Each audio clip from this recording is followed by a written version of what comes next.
Hi friends, welcome to my channel. இன்னைக்கு நம்ம சூப்பரான ஒரு டிப்ஸ் தான் பார்க்க போறோம். ஸோ ரேஷன் அரிசியிலேயே நம்ம வந்து இட்லி தோசை வந்து வீட்டில் எப்படி நம்ம வந்து தயார் பண்ணலாம், அது எந்த அளவுக்கு நமக்கு சுவையாக வரதுக்கு என்ன டிப்பு ஃபாலோ பண்ணணும், இதெல்லாம் தான் நம்ம பார்க்க போகிறோம். ஸோ வீடியோக்குள்ளே போகிறதுக்கு முன்னாடி நம்ம சேனலில் கிவ் அவே போயிட்டுருக்கு. இன்னும் நீங்கள் பார்ட்டிசிபேட் பண்ணால் சீக்கிரம் பார்ட்டிசிபேட் பண்ணுங்கள். ஸோ வாங்க இப்போ நம்ம வீடியோக்குள்ளே போகலாம். சேனலை ஃபஸ்ட் டைம் பார்க்குறீங்கன்னா சப்ஸ்கிரைப் பட்டனை கிளிக் பண்ணிக்கோங்க. அப்படியே பக்கத்தில் இருக்கிற பெல் பட்டனையும் கிளிக் பண்ணிக்கோங்க. அப்போ தான் நான் போடுற உடனுக்குடன் நோட்டிஃபிகேஷன் வரும். ஸோ நம்ம இட்லி தோசைக்கான மாவு ரெடி பண்ண போகிறோம். ஸோ அதுக்கு வந்து நான் வந்து ரேஷன் அரிசி, புழுங்கல் அரிசி வந்து 2.5 அலாக்கு எடுத்திருக்கேன். அதே மாதிரி பச்சரிசி வந்து 2.5 அலாக்கு எடுத்திருக்கேன். சின்ன அலாக்கில் தான் அளந்திருக்கேன்.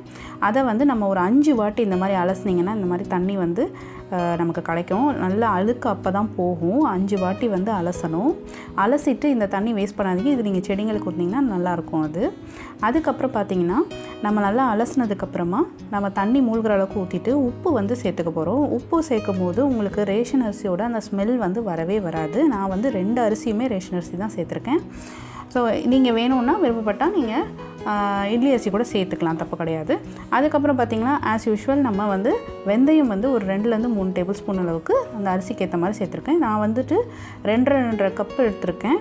ஸோ அதுக்கு வந்துட்டு 1 அலாக்கு அளவுக்கு வந்து உளுந்து எடுத்திருக்கேன். இல்லை உளுந்து மட்டும் பார்த்திங்கன்னா நீங்கள் நல்ல உளுந்தாக பயன்படுத்தினீங்கன்னா போதும். நம்ம ரேஷன் அரிசிலேயே நல்ல சூப்பரான இட்லி தோசை வந்து ரெடி பண்ணலாம். ஸோ இப்போ நம்ம வந்து நல்லா காலையில் ஊற விட்டதுக்கப்புறமா எப்படி இருக்குன்னு பார்த்துங்க. இப்போ வந்து நைட் ஆகிடுச்சு. நான் வந்து நைட்டு தான் வந்து எப்போவுமே அரைப்பேன். காலையில் ஊற வச்சுட்டு நைட்டு அரைச்சிடுவேன். இப்போ வந்து உளுந்து நமக்கு அரைப்பட்டுட்டு வந்துட்டுருக்கு. அது முடிச்சதுக்கப்புறம் அரிசியை வந்து நம்ம கொஞ்சம் கொஞ்சமாக வந்து அரைக்க போட்டுடலாம். பாருங்கள், அரிசி கூட நமக்கு வந்து நல்லா வந்து அரைப்பட்டு நல்ல மையாக வர்றது வரைக்கும் நான் வெயிட் பண்ணேன். ஏன்னா இட்லி தோசை ரெண்டுமே நான் பண்ணி காமிக்க போகிறேன்.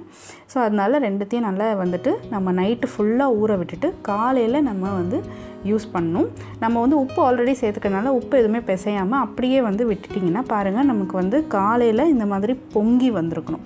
பொங்கி வந்ததுக்கப்புறமா நம்ம வந்து நல்லா வந்து அதை கலந்து விட்டுடலாம். ஏன்னா கீழே வந்து அடியில் நமக்கு உளுந்து வந்து அடியிலேயே மாட்டிக்கும். அதனால் நல்லா வந்து நம்ம மிக்ஸ் பண்ணி விடணும்.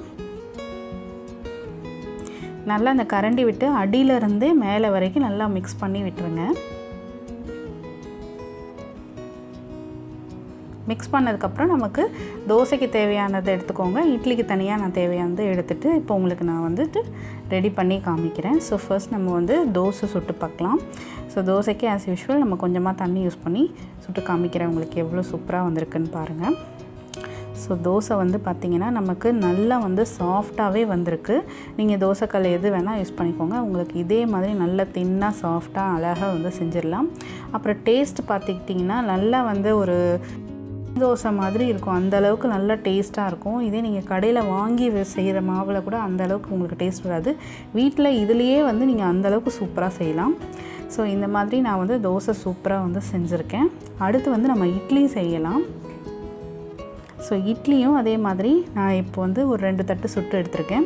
ஸோ இது பாருங்கள் எந்த அளவுக்கு வந்து சாஃப்டாக இருக்குதுன்னு பாருங்கள். ரேஷன் அரிசியில் செஞ்சது மாதிரியே சுத்தமாக தெரியல. அந்த அளவுக்கு நமக்கு சாஃப்டாகவும் வெள்ளையாகவும் இருக்குது. ஸோ நீங்கள் ஒரே டிப் என்ன அப்படின்னா, ரேஷன் அரிசி நீங்கள் 2மே ரேஷன் அரிசி யூஸ் பண்ணுறீங்க அப்படின்னா உளுந்து மட்டும் நல்ல இந்த உளுந்து யூஸ் பண்ணிக்கோங்க. நல்ல உளுந்தாக பார்த்து வாங்கி வச்சுக்கோங்க. அது மட்டும்தான் போதும், நமக்கு சூப்பராக வந்து வரும்.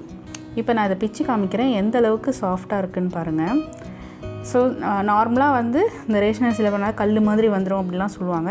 ஸோ அதை வந்து நான் உங்களுக்கு வராதுன்றதை ப்ரூவ் பண்ணி காமிக்கிறேன் பாருங்கள். இந்த டிப்பு நீங்கள் ஃபாலோ பண்ணிங்கன்னா நீங்களும் வந்து ரேஷன் அரிசி வந்து வேஸ்ட்டே பண்ண வேணாம். அழகாக வந்து நீங்கள் வீட்டில் சூப்பரான இட்லியும் தோசையும் சுட்டு சாப்பிட்லாம். ஸோ இந்த வீடியோ உங்களுக்கு பிடிச்சிருக்கோம் நம்புகிறேன். வீடியோ பிடிச்சிருந்தால் லைக் அண்ட் ஷேர் பண்ணுங்கள். அண்ட் மறக்காமல் நம்ம சேனலை சப்ஸ்கிரைப் பண்ணிவிடுங்க. தேங்க்ஸ் ஃபார் வாட்சிங்.